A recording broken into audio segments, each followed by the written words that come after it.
can speak about your present work on this hunger. Yeah. So I'd like to just begin by talking about addressing the issue of hunger.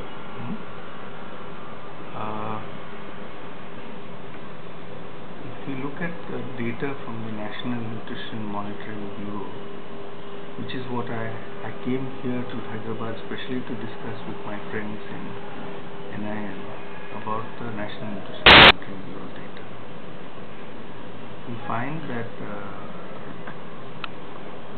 everybody, whenever the issue of malnutrition is brought up,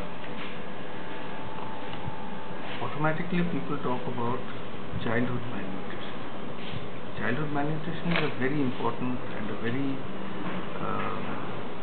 extremely important topic, but it is not the only form of malnutrition that we see.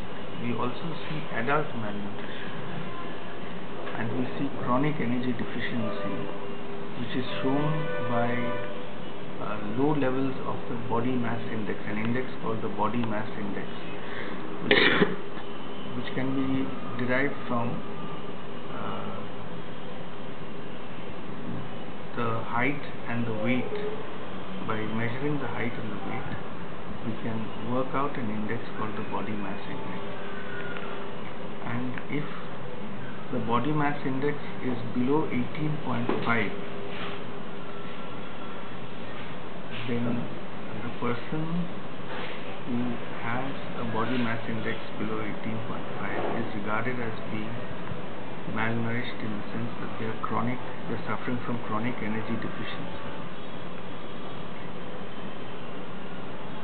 And the World Health Organization says that if more than 40 in any community, if more than 40% of the members have a body mass index below 18.5, that community should be regarded as a community in famine.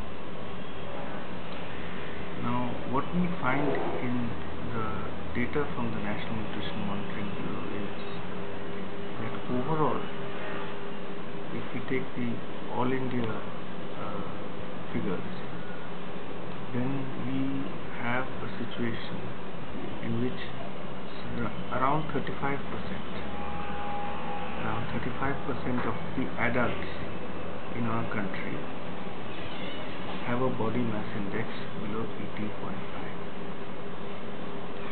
And if we disaggregate this figure, and if we look separately at the scheduled castes and scheduled tribes and the minorities, we find in the earlier surveys conducted by the National Nutrition Monitoring Bureau, we find 50% of the scheduled tribes and 60% of the scheduled castes have a body mass index below 18.5. Among the minorities, we don't have a quantitative estimate, but large sections of the minority communities have a body mass index below 18.5. Now this means that these communities are communities that are already in a state of famine.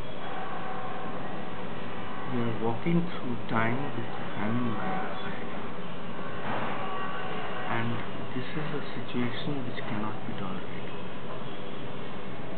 Now, the Right to Food movement and various other people who are acting on the issues of food and nutrition have been asking for a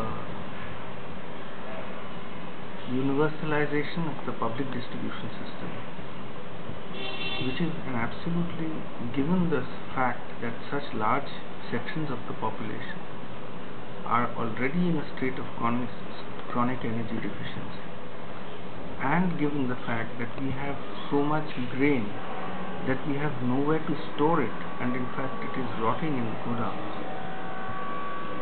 we have been asking for universalization of the public distribution system. We have been asking for that more larger quantities of grain should be made available to those who need to access this grain, and that other elements of food which are needed to give the person a healthy diet should also be made available, like pulses, like edible oils, like other elements of diet which are needed to make the diet a healthy diet. But on the 14th of December, when the cabinet was meeting, Mr. Sharad Pawar, who is our food minister, said, how can we feed every mouth in the country? This is when the food security bill was being considered in the cabinet in order to be sent to Parliament. Mr. Pawar said, how can we feed every mouth in the country? If there is a famine, we will not be able to feed everybody in the country. I think this is a shocking statement coming from a government that claims to have the people's welfare on its mind.